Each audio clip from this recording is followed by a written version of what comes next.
e whātalo whātu tatu e kalesia whalawhia mai San Diego ma Mesa i Orange County Santa Ana mani ho ia tō whoi ma tatu nu nei Riverside County Excel ma Iukaipa ia tō sunga i tō intaitai ma ainga umor tatu e kalesia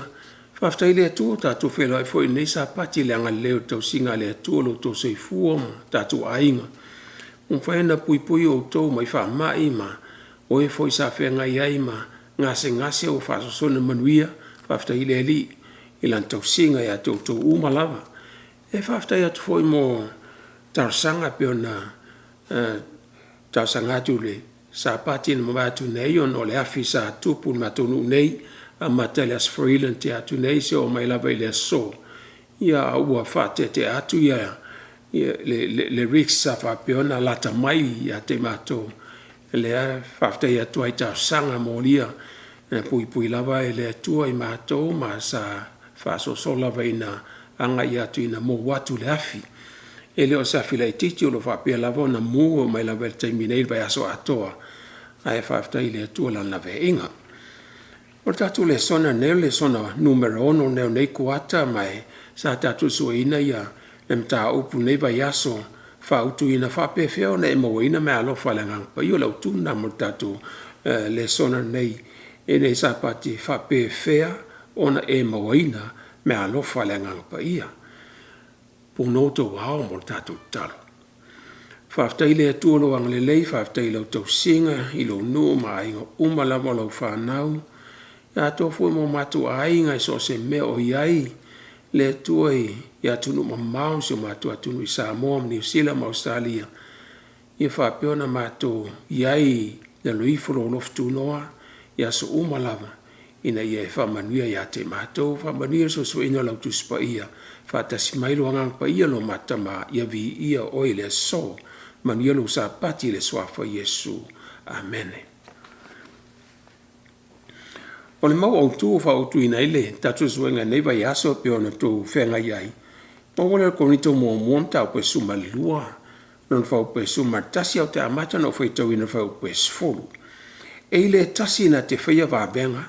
E ile tasi o le perfecta. E ile tasi o suenga o nganga. E ile tasi ngangana ese. E ile tasi o whamtalanga o ngangana. E matoanga lua fo ina mea uma e lea lava nganga e tasi. O lo tufa i tangata ia taitasi malana mea e peo na whina ngalu iai o ia. A wai pe o le tino wa tasi ia mona i tūtino e tele a o i tūtino uma. A e ui ina tele o le tino e tasi lava ia e whapea foi ke riso. O le tino ke riso le kalesia lea ma wa mai e le tua mea lofa i lana e kalesia.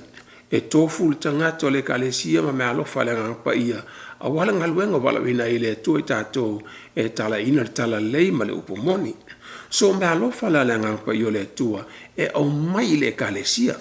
E le ave laulangi, e le ave i tupu ma prestene tai o maa lo. Mea lofa la ngangpa ia mai le kalesia le tua e le ngangpa ia. Au wale whao ngā ina mo le tala inga e le kalesia o le tala inga o le tala lei a Yesu Kiriso.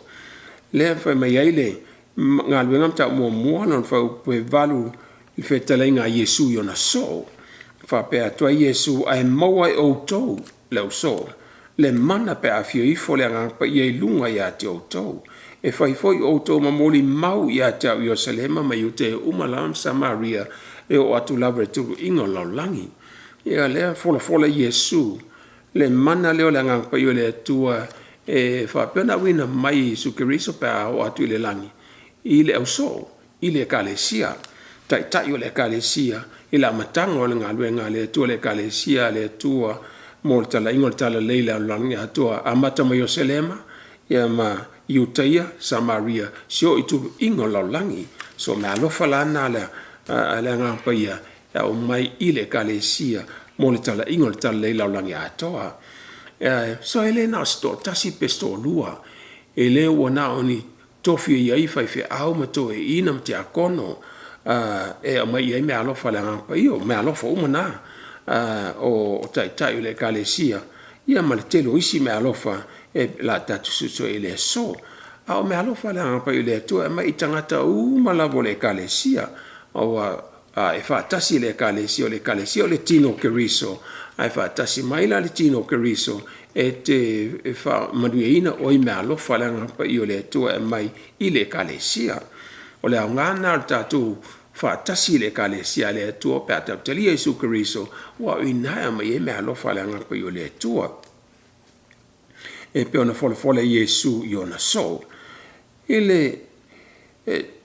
korito mo monta pe suma lua na le alo fa utuina ta so soenga na fa mai e matuanga lua fo i me malava ele nganga e tasi la nganga pa ile o lo tufa i tangata ia ta tasi malana me pe ona fina ia i oia wa pe o tino e tasi e fa pe na tele tu tino ia e tasi le tino ia keriso tasi le kalesia no le fsili la tato te fsili ai wa me alofa le nganga pa ile tufa i tangata le kalesia o le tali ai o me alofa ia o faiva ia e te tautua i ngā luenga le atua o me alofa ia o le poto e te whaere ngā luenga o le ata mai le atua e te ngā lua i mo ia o le malosi mai le atua e te whaere ngā luenga o me whai ngā luenga e whaatino ai ngā luenga le atua o me alofa na so o me whauai le kalesia ma whao ngā ina mo tala ingo le tala lei o me alofa na ale ngangpa i o le atua so o poto ese ma le ata mai se le ata mai le tuspa ia o lo whapeona au mai e le atua le kalesia ia me alofa ia e tato te leo ina ai ia le upumoni a wale tala ingo le tala lei a Yesu Keriso laulangi atoa so tato te vaila ile whenga fou o ia i lisi ngā te tele tolu pe ona tūsia ina Paulo ile konito mo tau pe suma lua ma le Roma tau pe su lua ma na tusi le kalesia Efeso tau pe fa o lo ia i lisi o me alofa fa pitoa le ngang pa yo le tua ese ia fa tulanga ina o le lisi o me alofa ia le tutusa lisi ia i tusi e Paulo kone tu mo tau su lua ma Roma su lua ma le Efeso tau pe fa le tutusa ia lisi ma le o fa tulanga mai se fa tulanga ngai tasi o lisi foi o lisi o me alofa fa pitoa le ngang pa yo le tua mai i le kalesia so e tato te mawala koni to mo tau pe suma lua le tato te tala no iai ile tau pe fa alo fa pe mai e mata lasi me alo fa tasi le nganga ia e mata lasi foi faiva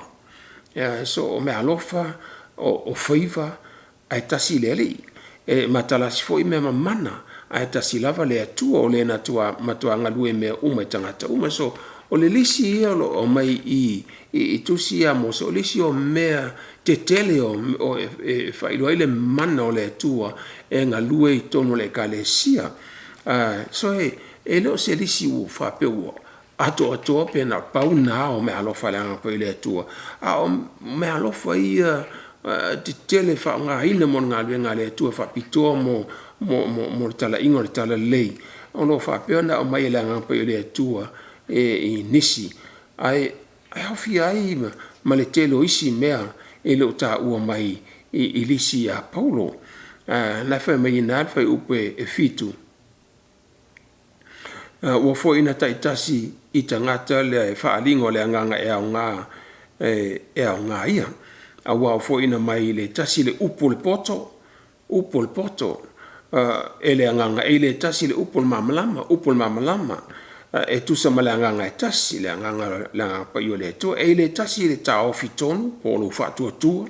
e le anganga e tasi me alofa e wha malolo ai mai le anganga e le tasi na te whaia wabenga e le tasi perfecta e le tasi suenga o nganga e le tasi ngangana ese e le tasi e whamtalanga o ngana e whai tau i me alofa e langa pa yo o me alofa i te tele whapitoa te silifia ino whengo le kalesia le o au fia ia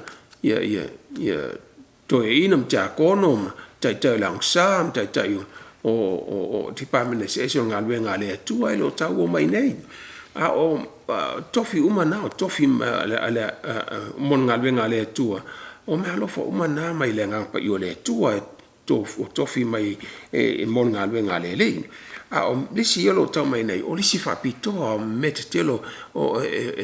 ngalwe le mana ala nga pa yo le tua mon ngalwe inor tala le martala ingole pumoni ila langi e tato te vai lai in le malofa le fa pe ma le upo le poto the word of wisdom le upu na poto le sa le upu lo filosofia so le upu eleni wa tu si o fenga fontu si ngana eleni le creek ma le upu le poto le ngana eleni o sofia po sofia sa le upu fo ne filosofia so o le upu eleni filo o le alofa Sofia o le atamai po le poto so e tu fatasi o puna o lo fia te su e le atamai i po lo wingo me loto le wingo loto o wingo loto le olanga o le ngana le alofa le o le upo le poto e mai le tua e ta o mai ai le wingo me o lo tupu i ma le fina lo le tua te ngata e fina e ngalua le anga pa le tua i te me te fa longo ai o musupusina lo fina ngala mo lo to e le anga pa le tua to me to e o te fa mel na e fa mel le ma e alu ese mel na e o te inga le anga pa le tua so mo uma la verte lo tato e me alo fa le o le poto e te lo ingai le winga mal fil ngalo le tua e te soifu ai e tu sai marta te inga le anga pa le tua ya to e ma la fionga le tua ta o mai le upomoni o le si me alofa le lo fai lo mai polo io le upol mama lama the word of knowledge so le upo eleni na kinoskos o lo ilo le po lo mama lama ma lo poto me alofa na e te su ina ia mea mo ina ia le mama lama la fionga le tua ma finga lo le tua ia to foi ma mea nga mo de kalesia so fa ngai lo poto ia o amete te lo tato mo le malo fa le o le upo le o mama lama te fa ngai nei lo poto mo lo wata mai fa le kalesia le tu se lo ngo o se va venga po se mana fa pito me ya to ele tua se valo anga po se miti te lo ia ia se mea fo ine ele lo uma tanga ole upu le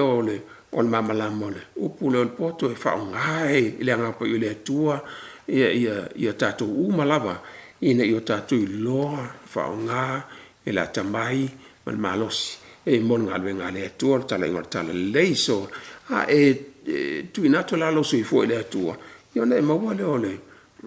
musumsuina oele ile atambai mai le tua e te lo ina ile wing o metonga fa mele tonga fia le word of wisdom ia ma ilo ina metonga e ngalu ai e fa ngalwenga le tua ina Emmanuel ngalwenga le tua le word of knowledge me tonga ya to me tonga fai e te ngalwenga le tua e sina me alofa le ta mai yo ta ofitono polo fa tua ia ma fa malolo mai fa va venga perfetta ma su nganga ia ma tautala ngana ese ma se ma me alofa fa tala ino o ngana lisi na lo ta mai tu so koni mo monta o su malua et fa tu su sala ma rom ta o su malua ma e so efeso ta o fa na lo ia uma fo ia ma lisi no ta mai ai e tu singa polo so mela tato te va yanga ia ole so tato va ilo loto ia inicio o me alofa ia la ngapa ile tua mela tato va yanga i walango telo e kalesi ono ponei o ma tele nga i me alofa ia i on la tu su ina ilo o fa pe o wala wina se ta si fai ma perfetta te lo tu mamona o la tuta itai o perfetta ia martelo lo tu pentecostal charismatic e tele perfetta iona ponei ia la mai ai fa alinga miti me fa pena ai tato fa te ai walanga o mena o me alo whapitoa lava mo le ekalesia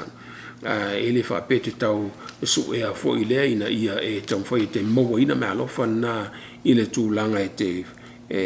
ina ia e a vei o imperfecta pe tau talengana sesi me la tato wa ia ngai tau talengana sesi wal tasi le meo lo whapeon ta tele ona po nei le ta ua e lo tu Pentecostals Assembly of God ma Full Gospel ma tatu ekalesia ia Christiana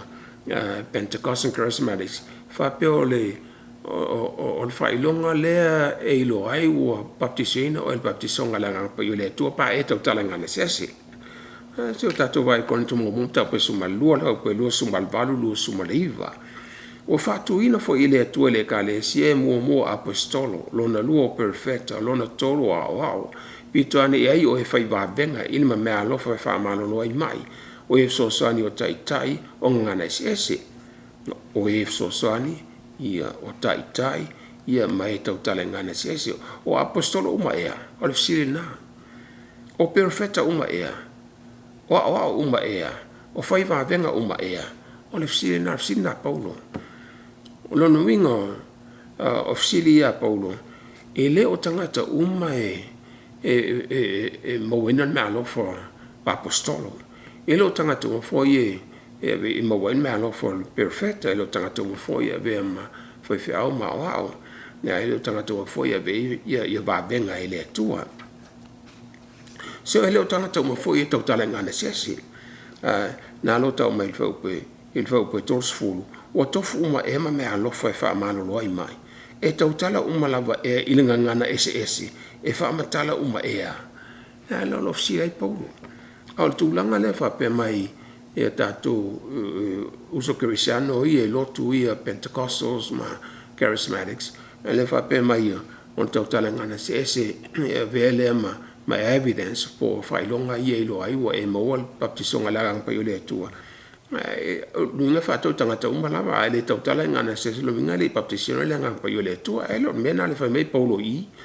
mai Paulo wa tofu uma ea ma me alo fa malo lo ai mai e tautala uma lava e inga ngana ese e fa matala uma ea e perfecta uma ea e ave e ma apostolo tangata uma lava e o le tali le ai na ea e tato te loa e le o le mea na lo fa peona on o mai i la fionga le tua e le o tangata uma e tautala ngana ese mai e le avele ele tautala ngana se po se me alofa e tasi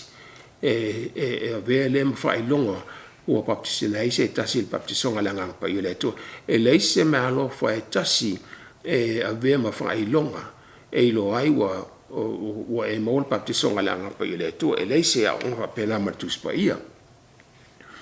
ia o lela e fa me to tatu va i con tu mo monta pe sumal fal fa mo mua ia o tau sisi le alofa ia nau fo i me fa le nganga po me alofa le nganga pa yo le tua ai sile ina ia o tau perfectane a wale tau tale ngana ese e le tau tale i tangata o le tua wa le se langona wa le se langona ai tau tale ia le nganga i me lilo a o le perfectane e tau tale ia i tangata ina i fa ma fanfana i fa apo ia i me feto ma iai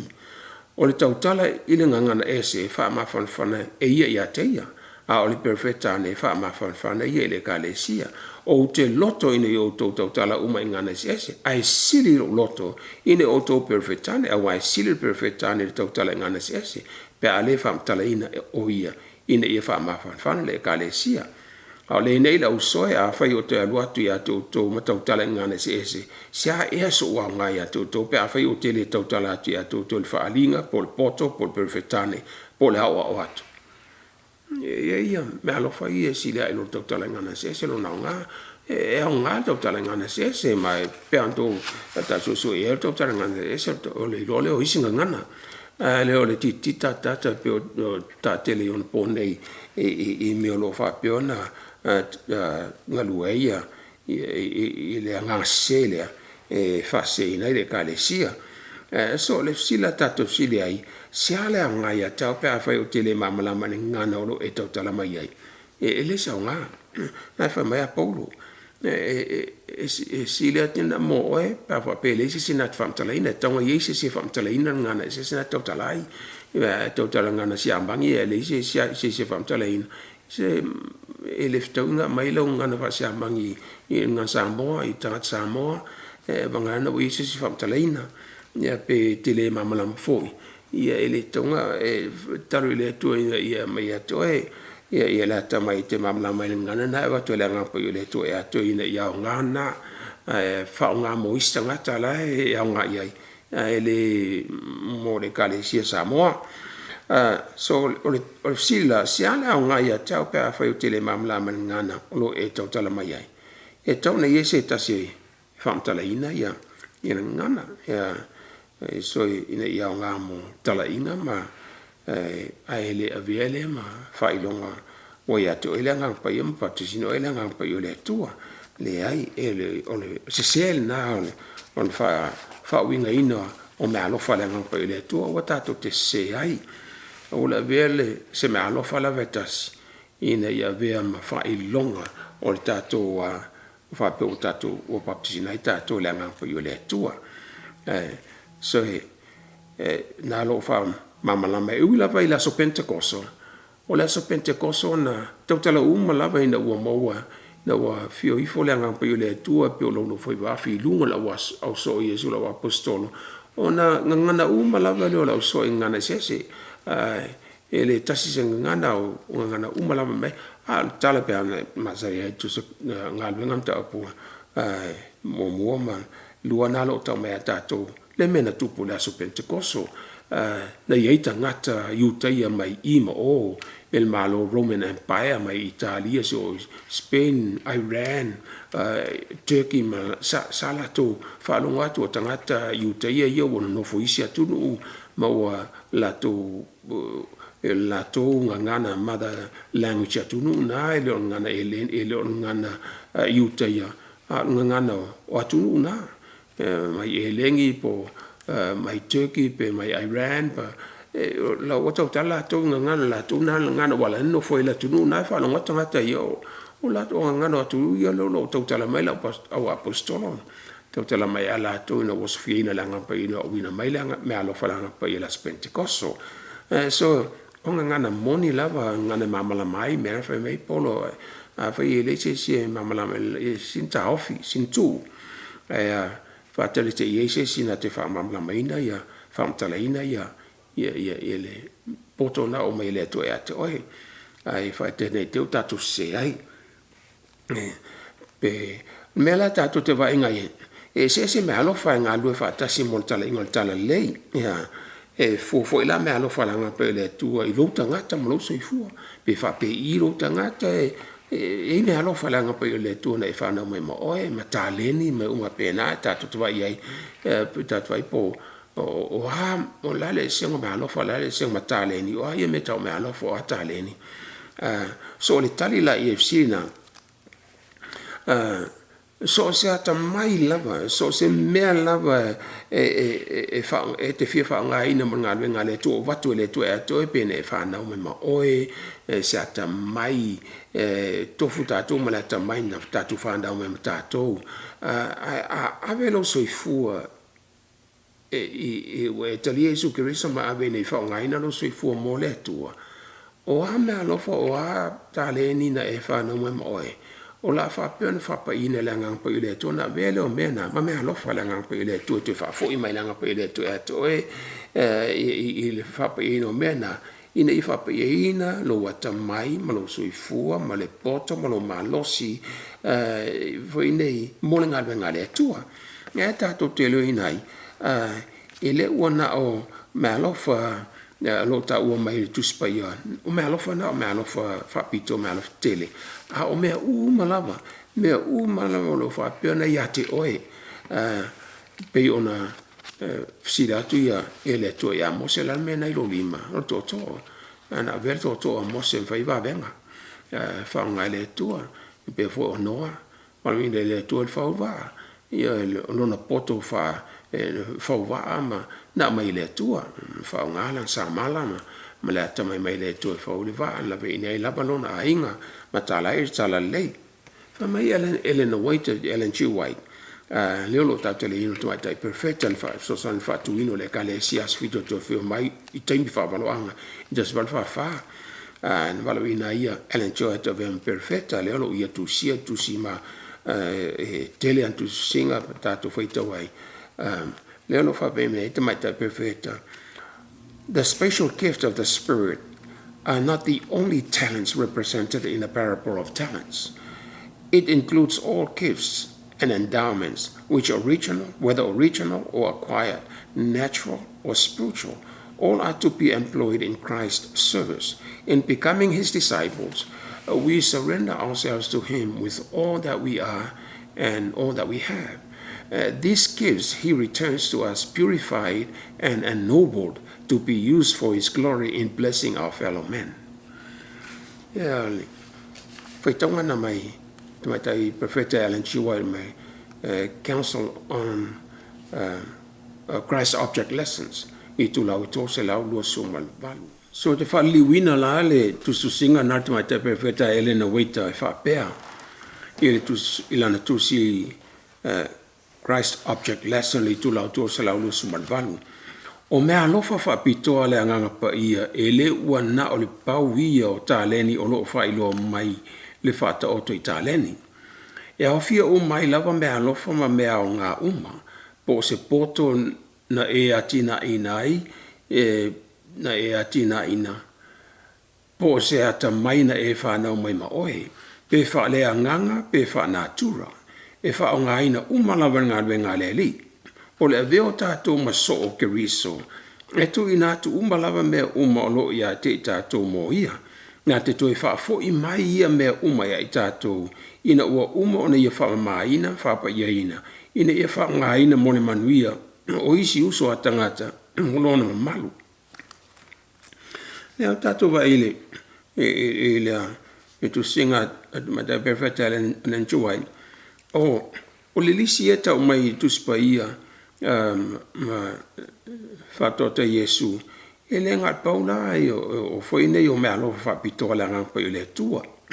e au fia mai lava mea lofa mea nga mon nga luenga so se poto na e a o ngai po se ata mai na e fa no mai ma oe pe o mea lofa le nganga ba to le to fiu to inam tia kono ia po o se ata mai fa natura ia e wha ngai na lava langa pe a whai te a batuli me I lo soifua I ma me umo I ate oe ine ile atua ona whapa ia ina le langa pa ile atua ma e toe ma whafowina mo oe a whafowina lo soifua mo le atua malanga luenga ona whapa ia ina leo mea lava na e au ngā mona manuio ngā luenga le atua so o mea lava whapa ina e le ngang pa ia o mea lofa na po ta lenin tatu whanau mam tātou ia vatu lo soifu ele atua e la whapa ina le ngang pa ile atua ta lenin na ina vele ma mea lofa le ngang pa ile atua e whao penga inai oe mo le tala ingo le tala lei I lo soifua so mpeonto se fino o mea lofa le ngang pa ile atua o le poto lea ma le ata mai ia ma mea losi ia ma mea whainga luenga ma whaiva e te whaonga ina mon ngā luenga tala inga tala lei so se ngā luenga lava po so se mea whaonga ina lo wata mai o tofi o le kalesia mena tele ele natural e tele I whanau tātou tele whanau mai ve tātou mo whaiwhiau pe ve tātou to ina ma tia kono pe tai le angsa o mena o tofi mai le atua so o mea alofa na le ngapa le atua valo ina I tātou a ve tātou mai ngā lulu le kalesia e whaonga ina lo tō so I former tātou ola I tofia o mea alofa na a e tari ina la tofia watu e ala mai le kalesia mai le atua ala mai le kalesia ona whaonga ina le o mea na e le ngapa le atua e whaonga ina I oe so o tātou te ena tofi e ala mai le kalesia mon ngā luenga le tua I o tatu le ina a wai whaonga ina mena whapa I ina le anga pa I le tua pe e tali ina I ona e manuia I lea whātupu le atua le poto, ma le atamai, ma le malosi, ma le fia te ngalue ai. Ia ne mo wailo le atamai whangaluenga le atua. A te ena ngā mena, ia wa te ena ia sao ngā, se manua ngalue ile ngā pa ile atua, tu sa pele ia te oe le poto lea, a olota lia ina, anwala o le atua. Ia wa le whapea watu umai le ngā pa ile atua, le atamai a te oe all at once. Lea ie atina elo atamai atina elo iloa o le whaangaino le mea lofa lea me le atoe. Ina ia atina elo iloa whainga ngā lea li. So awa tātou te ena tofi he ala mai le kalesia. Wa ambea ngai whaonga ngā le atua mai te manuia te atamai mai te fia ai o lo whaonga ina oe le nganga o le atua i mon ngā luenga. E tape on musika, ele o tau mai paulo ia music i o mea alofa langa pa ile atua pe whai mai niso mea nā mo taleni. Ai ape lau taleni musika whao ngā mole atua. Na whapa ina lea, ina vela mea alo se vai ile tele o tangata Krisiano ma whao ngai no la tō mea alofa taleni musika o lo fa pe ona tala lei e si le ato fi fa longo isi il pese e lo fa longo la unga si fa au io e on tatu ilo ila le e le fa pe o la tu mo pe o le tale ni me na o la unga mo nga le si la tu nga lo te lo la unga a fa au lo pese vi ai le tu ma yo le loto ma ngango tangata fa longo e lo pese po tarki tala po tarpiana po la lama me tfangaina a ave vi ai le tu io ona vele ma me lo fa langa pe le tu mo le lo langi fa ala mai ate oi mo le lo langi pe natural mai ate oi fa pe o la me lo fa na fa na ma oi ma talino a o fa pa ye ina lang pe ele nga pe le tu fa ngaina le o mea alofa langa peluinga la o le evidence na wa e mo langa pa ile atua leo whaanga ina lau taleni a whaonga se meo e atu o e mole ngā rue ngā le atua ma e fia iai ma manui ai ngā rue ngā le atua vi iai le atua o le evidence ngai lo ai o oman baptiso ina o le baptiso ngā langa pa ile atua o le aha lava le poto o le ale influence o winga tau sa fia o tofi o watu ele kale si e ate oe po le ata mai te tau talatala ai i mele lei te wha malosi ai ma wha loto tele i se tasi so se mea lava pe te whauta vale se mechanic e leo tau mai ne tu spaia ai wha unga hina lo ata mai e whauta vale te mechanic ai e te whai mea alofa ai, whai istabale se tina ma tua ele whainga ia fōdinga na totongi o ea te whai mea alofa ai i lo uata maina. Nā ua whaongaina o ele ngā pau lea tō whaongaina lo poto na. Ina ia manui ai lea tina ma lea a inga i le mea alofa watu lea tua ato e vi ai lea tua ai wha manui ai lea tua ato e so se mea lawa te whai mo lea tua ma i lea nganga wha lea tua ua whapa ina mea nā langa pa i lea tua mai e te manui ai pēa whapea e te whaanga ina mea nā e manui ai tala ingo tala lei ma vi ai lea tua ma waise anganga mo leo le whaavau mo lea lava pe te moa vao pe te taila pisi pe te whaia onga i wasengol o la o sapati ma pe te whaila unga whaife au to e ina o mea lofa umana o tā leni mai lea tua, tātou te au ngai, ma tofi mai lea tua whaongai nei tātou. So, mea iono tau mai e paulo, io mo mea lofa tele nā ile, malawino se tase me ma perfecta, me se tase whaia wā venga, wha malolo mai, me ma apostolo, wala au whapitoa nā, mo le taita ingon ngā lue ngā lea tua, ma tau tala ngā nesi ese, ia o mea nā tātou te e mai e le ngampa i le atua pe a whai e si le fia le ngampa i le atua e te au ngai ona mai leo se mea alofa whapitoa ia o me te tele ia me mana ia ina ia wha ngai nai oe tapi o tofi toi ina tofi whai au tofi te akono tofi tai tai o se tipa me le ka le sia le ang sa pati me o whapena o me alofa na le anga pe le tu fa pitoa mo le kalesia Emmanuel nga le nga le tu ele etele alu se fa le lope te alu se aonga foi ne te so me ile fa ngo va venga pe o ma foi ne ma apostolo o mena wala awala nga pe le tu ela tato sila me alofa la na so se me lava e fa ngai nai pe natural pe fa le nganga pe mai le nganga pe le tu ya te oe po wa va tu ile tu lo so I fu ine fa ngai ne fa pe ina o ile tu ina fa ngai na ile o me umo ya te oe mo le ali na ve le o me na me o me alofa ala nganga pe ia mo le tala inga tala ile la lang ya to ala tato sila o le baptisonga le anga pa ia. Le baptisonga le anga pa ia ese mai baptisonga fa tofu le vai. Ia lo o na tala ia ma ngalua ia Ioane le baptiso. O le tali e le sile fa tonga le baptisonga le anga pa ia. O le mana le o le anga pa ia le toa. E te mawai me alofa ia. E fa mamana inai. Ia me alofa mo oe o baptisonga na le anga pe le tua mo le tala ingol tale ma le atena ino le kalesia o le mana e fa pa ia inai oe ma me alofa le tua ia te oe ma le ata maina e so I fu fa na mai ma oe o le mana na e fa mana inai oe ma me umo ia te oe mo le ngale tua ina ue talia Yesu Keriso ma tu ina tu lo sei fu ile tu ona fa mamana ina fa pe ina le o ma me umo ya to ma mai le tu me to o il baptisonga na le pa yo le tu so e pe ona fola Yesu yo na so ile ngalo ta mo fa pe e lima ma sa se fa pe e lima pe wana baptiso lava Ioane le vai a oto e baptiso ina oto le anga pa ia ele tele ni aso e vai fitalenga la Yesu yona so wana baptiso Ioane le vai a oto e baptiso ina oto le anga pa ia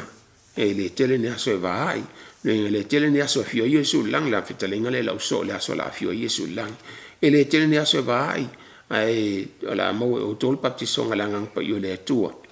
mai wa ona poto leo ila to mala to sila to leo so ya Yesu fa pe mai leli ie ona pone e te to e fuata I mai ele malo Israel tali Yesu fa pe fitu ngalo ta mo fa pe fitu feta le atu Yesu ya te ila to ele tu sono to loa ona po ma ona to sango tu e ta mai lana lava pule mo o to le mana pe a fio I fo le anga pa ie lunga ya to fai fo o to mo moni mau ya te Jerusalem Judea Samaria e o tu ingo la langi ya so le tai na Yesu le o na tamana te sifi ina le so te fatu ina ilon malo la langi nei a o to te mo le mana pe a fio I fo le anga pa ie lunga ya to un fai lo o to mo moni mau o le a ngana lo ina mai langa pa ile tua ina ia fa pa ina tato fa pe ina tato me ano fa langa pa fa pa ina me umo o ia tato mo nga le tu ina be tato ma moli mau tato te moli mau tu ila langi ato o tato tu a oi so tu inga la langi ia ona a fio mai do Yesu nan fa tonu ina las pentecoso enta o mai nga ta pe lua alfa po mo o atu fo ila spente koso sa ia ila to umalava ele me tasi maloto ngatasi ya loto ngatasi ona fa fo sa mai le ta li mai le langi pese yo matangi wa te le mai o tumu umai le fale sala to no foi o ilo foi ila to lo foi va fi pese o lafi o vai ina lo foi va pese o lafi o vai ina o no foi o la to lunga tai to tasi lo tau mai nei fa tau ni no fo flanga na Yesu na wa fio langi ya tu on so ma sfulu aso vai na wa fio Yesu langi na wina mai langa pe le tu on so e pe o se lo no foi va fio la to lunga o ma futa fa ta si la so ma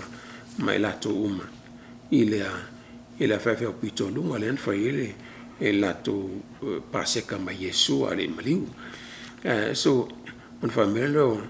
o whātu tumuina fo i lato uma le anganga pa ia wafu ai on tau tala ngana se pe ona fo ina mai le anganga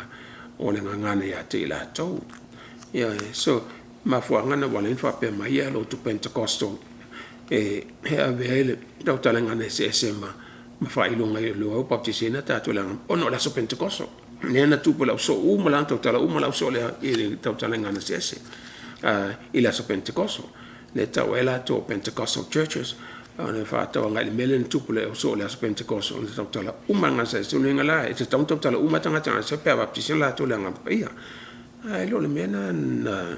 e ola matanga na ai le no ua tu se Paulo ia me alo falanga pa ele tu e lo le mena tau mai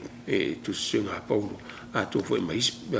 apostolo ai le ai o le me fa pitona mai ele tu le nga pa ele Pentecostal le wanga mo le nga pa ele tu i tai le kalesia mol fa tu la en fa pa ino le kalesia le tala ingo le tala lei ala ai ele fa piola vena me tassissima alofon ele na tassissima alofon mo le apostolo la so Pentecostal o la Pentecostal na la tu mo le manna la nga pa ele tu na fa u ina ila to la nga pa ele tu ina wa lilingi nei foi ate la to en fa va venga nian tala ai o ina le sta malo lo si le apostolo tala le sta lo to ai le apostolo tu e lu pe te ma la unga li wa tanga tu ro fe la so ale ta tu leng to sui lo apostolo on la to mo le manna o la nga pa le tua il baptisong la nga pa le tua il baptisino ina ye mo le manna tala ina tala le la manna le fa pe fa pa ye ina oe ma fa pa ye ina me umo ya to e tala le e te no to tele ai ma fi ai ma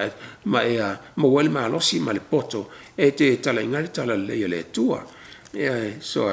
tatu le ina le mena tu pa le fa pe na nga tau tala ngana se mo la Pentecostal la so le na mo le manna la nga pa le tu non tau tala nga se la matanga tala le au ye tanga te fia mai I mo o en malo Roman Empire e tono Jerusalem na la inga o ta wai on la tu mo nga tau tala ngana se wa le moto tanga te fia o lo tono Jerusalem I le time la so Pentecostal so ninga Pentecostal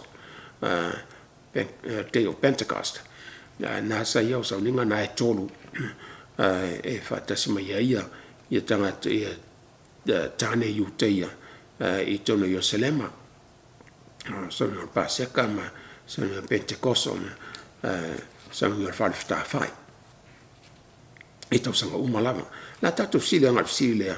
fa pe fiona baptisina e tatu baptisong la ngang pa ia tatu vai ne lenta tu va ia ngai me alofa la nga pa ia me alofa la nga pa ia le tos o me alofa pito ia to mai Paulo ia ma so se me lava natural pe spiritual pe na fa na mai ma oe pe na mai la nga pa ia le to e te oe o tofi le kale si ma la ta mai e ta ma lo si e te oe a velo so I fu fa pa ino e la nga pa ia le to me alofa uma mena mo le tala ingol tala e manu ia la langa to ona oe wa ve oe ma me alofa Manuel Langi ma la ta mai wa to oi yo le ta tu wa ia ngai ile le silepo la baptisong la pa ia ia le tali ai o le manna le nga pa ia fa pa ia nai oi fa ma mana I me lo fa le nga pa ile tu ia te oi ma mai ia to e me lo fa ia fa pito perfetta ma venga fa ma lo mai me pena pa mai la pa ia to oi otherwise fa pa ia le manno la pa ile tu mewa natura taleni me pena ve me alofa mai tono ya te oi ela la tatu o mal file fa pe fe un baptisina tatu baptisong la nga pa fa pe fe o le tali mo le tu se fitu au wala e te mo wel baptisong la nga pa ia a wala mo la le na ila Pentecostal le maftanga ala uso ila Pentecost na la tu mafutai le mo ngal ngam tau pe lo fa mo o atu fo ila Pentecost sa ia ila tu umala vele mea etasi male loto ngatasi fa fo se ile on tali mai le langi pe se yol mtangi wangi tele mai wa tumu mai le fale sala tu no fai o ilo fo ila to lo fai va pe se yol la fi o vai in ono fo ila to lo ngatai to tasi on tumu ilo la to le ngam pa io le tu wa fu ai on tau tala ngana se ia tatu wa iei ile mafu anga lea na maua i lau so ia le baptisonga langa pa ile tu las Pentecoso ona langa wa mafuta fatasi ma lotonga tasi fa le atua wa fio Yesu o tu wala to le what as for le son fulu le tana fio Yesu langi ale olingi na mai langa pa ile tu langa olena mafuta matatalo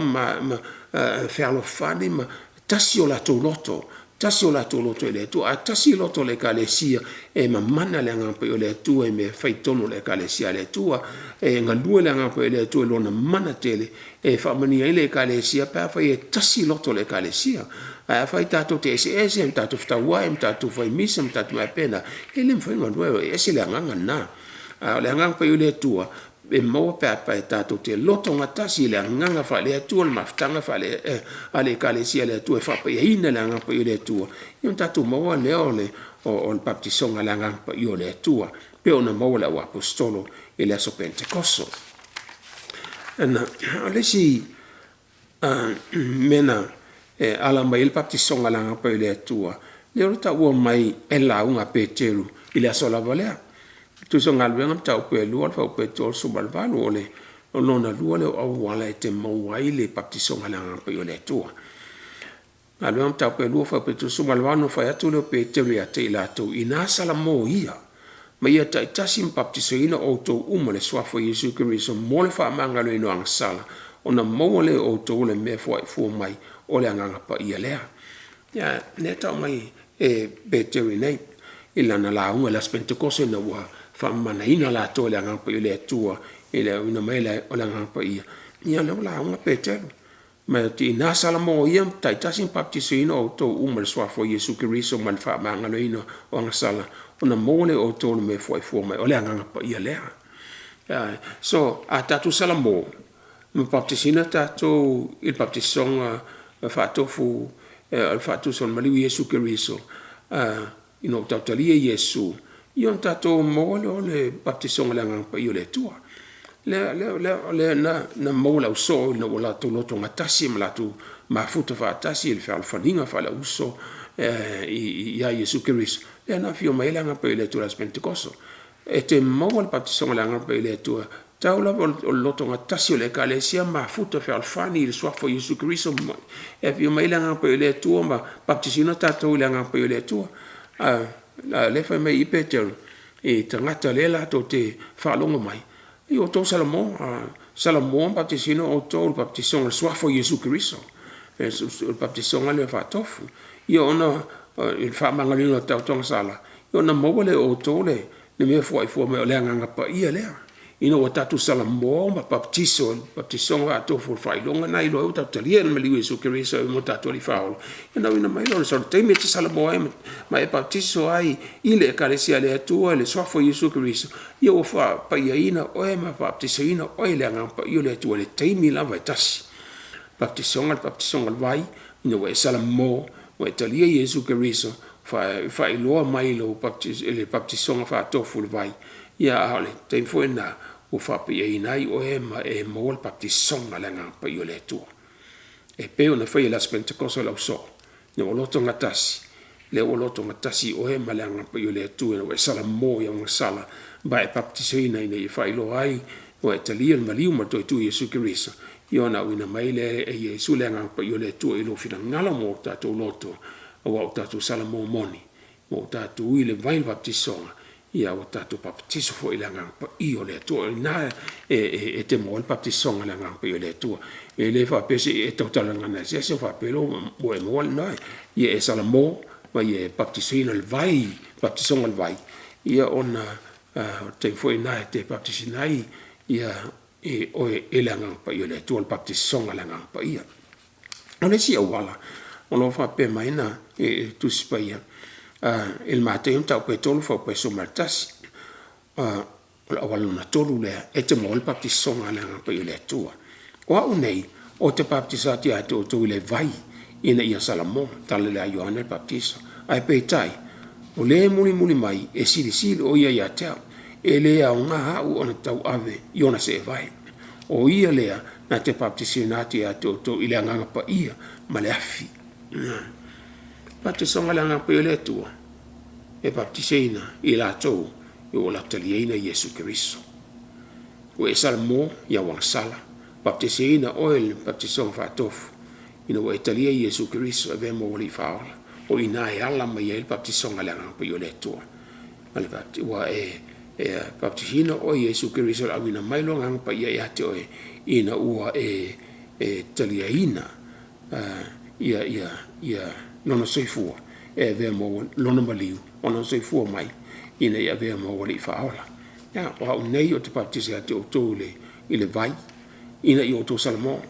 o le munu mai o Yesu Keriso le na te baptisa e to ile anga pa ia malafi lo foi va fi la so pentecoso na le ana tonu ala so o Ioane non baptisonga Ioane baptiso non baptisonga on vai ina ia mai tanga te uma e sala mo e la tua langa sala ai le io le so pentecoso na baptiso e Yesu la so i le baptisonga o langa pa ia e antonu i lo foi va fi le lunga ia la to il mesa la to loto matasi ai so mena non tolna o lo talieina o Yesu Keriso ve mo faola e te mawai le baptisonga ai le fa baptisonga la nga pa ia ai le fa pese e totala nga ne sena baptisonga e o la nga pa ia le tu o lo talieina Yesu o lo salamo man baptisonga le vai fa ilo ai lo te fa al tanga ia Yesu Keriso ina la mai baptisonga la nga pa ia le tu melon fa e ona e toi fa na fo wina ile ola fa ba ia Yesu tasi na fa mtalanga tusi pa ia e te moela nga pa ile tua talanga la Yesu mani ko temo to te mantua le yona mta po tolu ana fa to ia ni ko temo ia Yesu ma to te lo la ba o yo la wa la ngai e le se sinta te fa ia me ia te fa yo fa longa va venga me uma te tre na ole e sa mai le tua tama na te fa me ele fa ti Yesu ya ni ko temo e moni o fa te to e a le to fa na tangata ele me fa nei lo e ia le malo le tua fa tu le o ni ko temo fa fio no to fa na mai le manavolo tinaya tale atu Yesu moni o fa te to e a fa ile fa na se ta sile vai male nganga ele me fa ona sa o ia le malo le tua o leo fa na mai la tino leo leo fa na mai la le nganga o le nganga le le tato vai i tali Yesu ani ko temo a fai ele fa na se ta sile vai male nganga ele fa yon sa o il malo le tua o leo fa na mai la tino leo fa na mai la le nganga o le nganga le lo wingo fitale nga Yesu e tena tato fa pe mai o le fa na mai le vai ole vai baptisonga yon fitale nga Yesu i le yon mta ko tolo e fa tawa nga ilo fa na mai lo langi nei e fa mai Yesu a fa ile fa na mai se tasi le vai mana volontina lo langi nei ma to e fa na mai le nganga ile fa na mo le fa fa na mai la nganga te le fa na mai ile vai mana volontina e ona to fa na lo winga na fitale nga sa e ona to fa na new birth experience new born again e hauna e toe whanau, ale na e whanau mua, i le vai mana voluntina, e lo le vai baptisonga, e le whatau me le yoanam tau koe tulu vai baptisonga, e whatau anga i le whanau mai le vai mana voluntina, ina e whanau ai ila le anganga, o au tangata umai whanau mai lau langi nei i mana voluntina, e whanau mai ina i ola oti, ai o tatu tali ino Yesu, e tatu e whanau ai ila le anganga, yo tato mo hilo le o fa na fo wina le lo talo ai Yesu ma ni ko temo le fa to le ni ko o Yesu ya ni ko temo o le fa na mai latino fa na mai le vai latino o le tino le fa na mai la nganga yo le tua e fa le nganga le to tala ngi so le temi e telina Yesu Keriso mai to fa na fo wina mai na wa velo wola le tua wa e fa na mai ile nganga o baptisina o ele nga pa yo le tua ni ngala e pule le nga pa yo le tua to ina o e talia Yesu Keriso mo fana fo wina o e ave o e matanga ta fo le malo le tua e le langi nei e via ile tua mo nga luenga le tua o le si le si mele na mawal baptisong ala ngang pa yule tua le lo mawale taimina la tuai Peteru ila aingo Cornelio I Caesarea e fa mai nga ngam tau pes fulon fa pe fa sumal fa o tau talatu Peteru nei upu e afio I fole ngang pa ia te la tu umalang e o fa longo le upu o mato a ofo le o e na o mai ma Peteru ina o le lingi fo inu esele lo fole ngang pa ia wa o la tu fa longo o tau tala mai I la to ngana se se mavi atu I le tua e ta to te vai ngai paula vale le me sa fa Peteru le la unga atu le fa tau ngai il fa o tanga ia Yesu Kristo a o fa longo la ingo Cornelio ile la unga Peteru fa tau ngai ia Yesu Kristo ia le lingi ni fo le ngang pa le tua ele fa pe atu Peteru fo inga la ingo Cornelio stam fo inga to tau tala mai ngana se sem tau ia baptisio to le ngang pa le tua e tau fa ti ta inga ia fa mai se tau fa inga ia fa matala lo fa ia pe mele lo tu putele ina yaso I telo tangata Pentecostal Charismatics e lo le mea na fai Peteru e na la unga Peteru le upu le tala leima ia e lingi ni fo le anga pa le tua au wala na ui mai ai le baptisonga le anga pa le tua o le la unga lo fa longo I la fionga le tua e tala ingo le tala ia Yesu e lingi ni fo le anga pa le tua I la ingo Cornelio o le si mena tupu ina na lingi ni faila nga pa ile tu on baptise na ia istangata o le fa ele o lima mo ele tu songa alwenga ta pe valor fa pe sumar tolu e sumar fitu na fa e tu ile mo Peteru ma Ioane e na pap o mon baptiso tangata ia e Filipi e Filippo e Samaria o mon baptise la tu baptise ngol vai ai la to tele mo baptise ngala pa ile tua ono mai lo Ioane ma Peteru ma Ierusalema I Samaria e so ane nga Filippo io na baptisaina o tangata lea ao lau ngatu Peteru ma fae o la lima I lungo tangata Samaria io na lingi ni fai le ngapa ile tom baptisaina to ia o umon baptiso Filippo baptiso on vai ia le ua fae limo Ioane Peteru ia ma il baptisong ala nga pa ile tua e la to ia Samaria e ngalom ta pe valo pe sumartono Simona foi o ton Simona le tangata le elo Simona Peteru o na baptiso e foi nei e Filippo I Samaria on fata sia tu le o ia Filippo ma to ofo ina o mata I fa ilonga va venga tele o fa long fo le apostolo Jerusalema o tali Samaria le fionga le to la to wina tu lo Peteru ma Ioane ya te la to o mai foi la on sa talo le mai la to ina ia mo la to le nga pa ia wa ona po ia ele ia fio I foi o le nga pa ia se tasio la to ona baptisine la to le swa fo le Yesu ona la fa e atu lo la o lima ya te la to ona ma wele la to le nga pa ia ya le fa he o la to o limo la apostolo matatalo mo I la to ia wo umon baptiso le vai io na mo waile la to ia ile baptiso ngala nga pa io le tua e ta to te le naia e foi nei ia e baptiso le vai ia tu lo nga ile tua ina ia mo baptiso ngala nga pa io le tua mena na fai Peteru ma Ioane I Samaria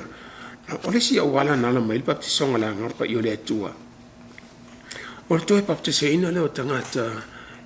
o umon baptiso nga Ioane ai la to tele I lo Yesu e na fai e Paulo I le kalise Efeso ina o mai Paulo mano fai I Efeso lo to sanga elana missionary elan malanga fa missionary na tolu ia ono mai lo tangata to suma le lua o sa baptiso nga Ioane ala to tele fa longo ia Yesu ia to baptiso le e Paulo la ia tangata il baptiso va tofu ia e lilingi mai malanga pa yo le tu e lunga ia la to ina o to baptiso nga lo ta pe suma le mar fa bo mo fa fa so suma fa na mo se la to o Paulo tangata ia pena mo o to le nga pa ino o to fa to o foi mai la to na ma to le la ngona lava po o foi na mai la nga pa ia la to te le loina ia ona mel fa o to no fa to lo Paulo ya te la to pena baptisino o to ilea for mai la to baptiso nga Iane fa to le Paulo ina o na baptiso lava Iane baptiso nga Salmo o fa ya to le no e fa to la to le mun mai ila to ile mun mai o le keriso Yesu lea o fa longo ila to baptisino le swa fo le li o Yesu to baptiso ona fa ele Paulo na lima ya te la to on ho mai lo le nga pa ya te la to tala le nga se ma perfettane ya o tangata ia na to e fa to baptiso Paulo na to mo ile vai ona la to te le fa longo ya Yesu ona o baptiso ng Salmo ya Yohane baptiso ia na fa ele o limo Paulo ina o mo baptiso nga lona lua ia ona lingi mai o langa pa le to e la to a wala la na fitu ala mo lo tonga tasi lo so la Pentecost na lingi mai langa pa le to wala no lu la unga a Peteru ile aso nga ina o lingi mai langa pa le to fa pe to Salamo mai baptisino o to il so fa Yesu Christo en to mo lo me foi mai langa pa le to lo na tolu ia talia Yesu ne baptisino o to le e langa pa le to pe to talia Yesu to sai malaunga Yohane el Baptiso melon fa e aun to fa na fo ino to e pe to felo inga Yesu mani ko temo lona lima to fa no fa longo la ingo o Cornelio e la unga Peteru ia linga I fo langa pa le tuningo tatu fa longo tala lei ia patinato lo nganga e te le ina le pulmone le tu le fa longo la unga ma tu spai ia linga mai langa pa le tu e ona tangata ia male fa e no lima Peter ma Ioane e baptisa ila to ia na fo ine na un baptiso e Filippi ala to tele mo baptiso langa pa le tua no inga ia io e tawi langa pa le tua ina ia baptisino o e baptiso ngal vai ia ma baptisina io e baptiso langa pa le tua te metasi ia ma Paulo to e fa il baptiso e la to ia baptiso nga Iane ina ia la tu mamalama ya Yesu Kristo ma fa e atu lo na lima ia ma ua linga ni fo langa pa le tu wala la na fitu mai le tu spa ia fen fo ile kalesia na la mai baptiso langa pa le tu linga e te le ta wi ala uma ia fitu e tasia se mete te mawelanga pa ile tu fa to ngai I lo tu na to lo se fu ile tu ma to la lo loto ile Salmo mai baptisino el baptiso vai fatto full vai la mo el baptiso langa pa le tua e te le ta ui me uma le fa ese si ona limo se tasiate o e pe e te le ta ui me uma la vaia so Paula var meina tu na tu lo wola ile tu ne fa na fo wina o ema e Salmo e sala yana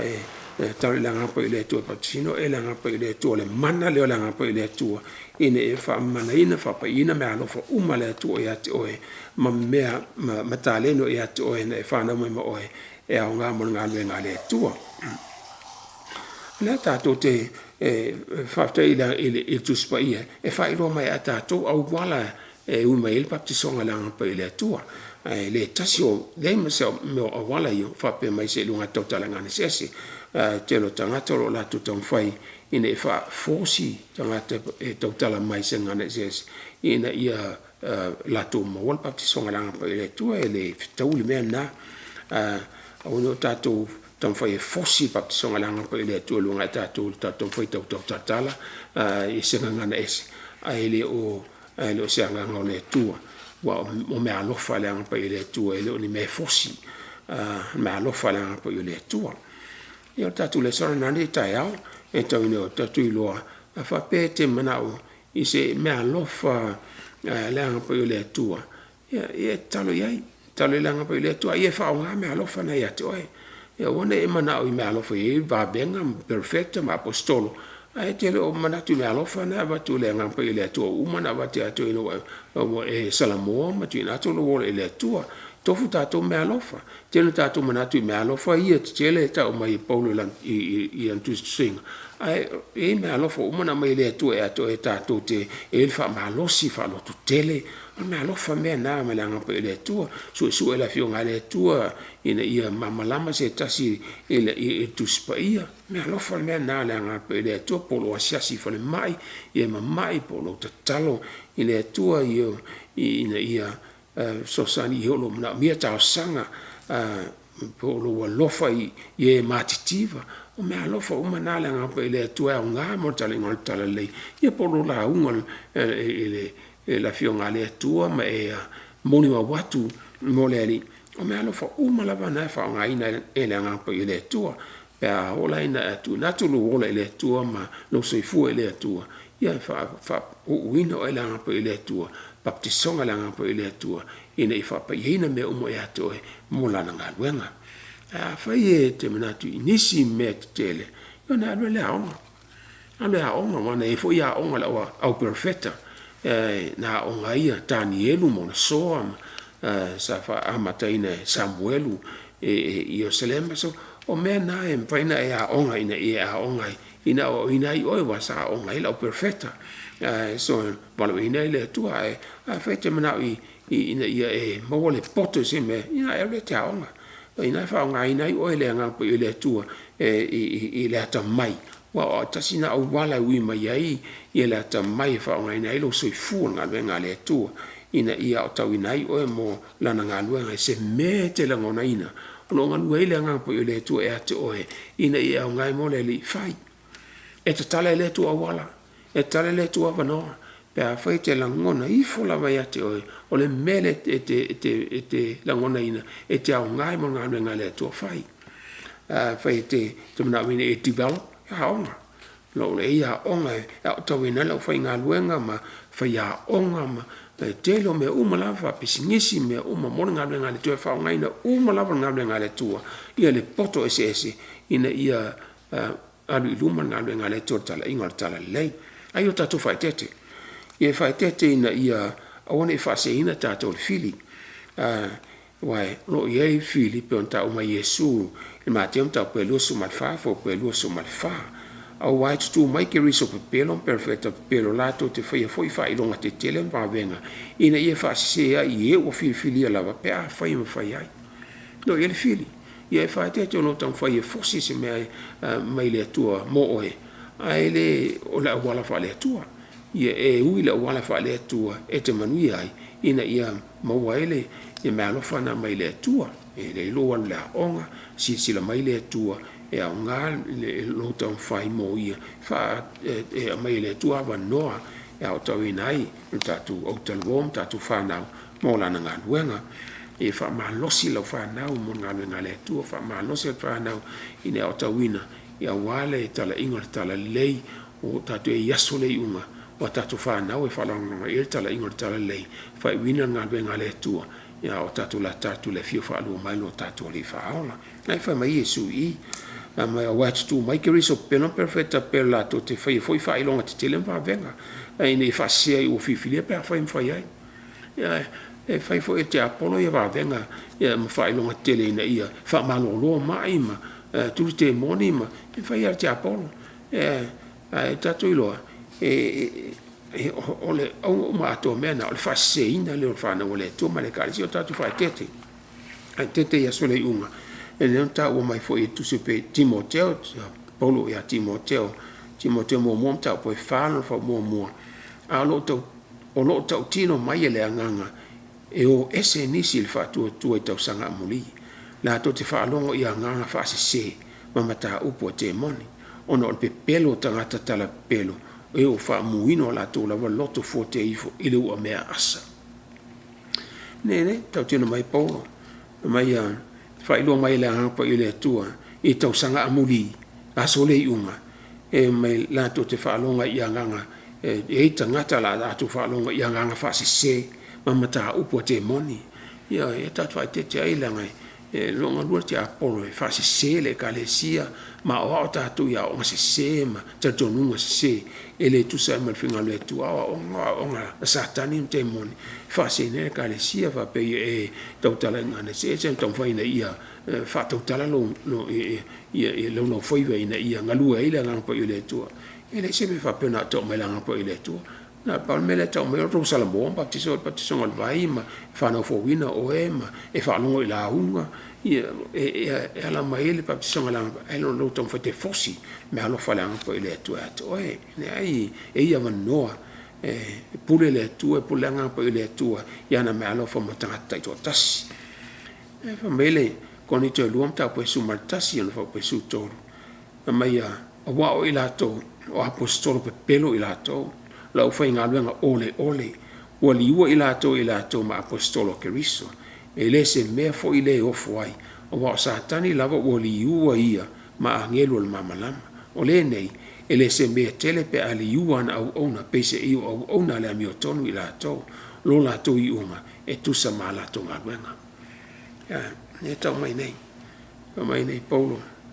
e io tato fai te apostolo pe pelo ante apolo ila o fai ngā luenga wha ole wali ua ila tō pe o apostolo keriso e tau tala la fionga le tua e tau tala mai me wha leanganga ai ese le mana le ia la tō e la tō te la atom pe la tō te le iloa ai ono la tō se ia onga tu spa ia ma la tō le su le lei tu spa ia le tua ma le ave sa o la tō ola ila ngapa ile tua ina e pule le nga po ile tua wala ina la tu fase ina la tu la ia ma fase na tu ai nisi tangata o lo fa longa la tu fa pe la tu apostolo keriso alo apostolo satani ma angelanga no la satani fo ia na liuo ia avema angelo mamalama ia e tato te lo in fa fo na liuo fa fe au ma data evangelia e pe fo linga mongi o foi ngia foi au le tua ma foi au Hamilton ia ai ala mai ile ele fa se henga ele fa na le tua ni se to ele fa na le tua pe a foi me foi ai o tato fa te ai tato e kalesia e to ina ia lo fo le tua ia pule lo to se forma tato vola ele anga po le tua e mo tato te Yesu Kristo ai o tato fa tete ile anga le lo fa peona tan fa fa se tato io tatu i lo moni lava au wala hui mai whenga lo le tua man baptisonga le anga pa i le tua e whape e nei mea la fo umala wala anga pa i le tua le tone a tatu mean tatu whanau mai me tatu ola mai ai i ma le ata maina e atina ina ilo soifua whao ngā mo lele man malosi i whape na watu i le anga pa i le tua e whape ina ina i ma mana lo i me uma e te whaia mo le tua e vi i le tua ai whamanu i le tua e ato e tatu le sonani tula whamanu i le tua le kalesia e le nesa pati le swafa Yesu amen la foi sta tutalo faftai lo matama faftai lo tuspaia fa tontono mai lo fione o ne o matu se wa matu tanga sala matu tele lo le fili a o umana esi le fia ye lo fa le to la vai mai matu fia fa lo fina ngalo matu fia mo le tua le mana mai ate oe e la ve ina matu mai fa openga ina matu umala e mato fai lo finalo ia vi ia o e fa ba manuia lo e kalesia manuia lo fa na o lo fa longo mai le ea e tosi ate la to sa ni mato mo lo le fa ba i lo swafa Yesu amen